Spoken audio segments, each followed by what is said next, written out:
করছি, এর চক্রে আমরা সূত্রগুলোই মেরে দাম।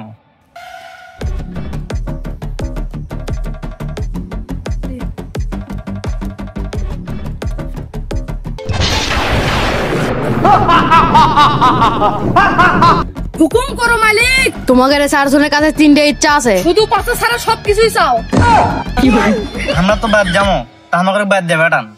ওকে, আমাকে বাদ দে বেটা। ওকে, এখন তোর শাসিচ্ছে কি কো? একলা এই জঙ্গলের মধ্যে আমি কি করবো? আমার 3 নম্বর উইশ হলো ওই সত্যগুলোকে এড়িয়ে দিয়ে বেটাও। ওকে, তোর শেষ ইচ্ছে ছিল এগারোক নিয়ে আসা, এখন আমার কাম হয়ে গেছে। Yes.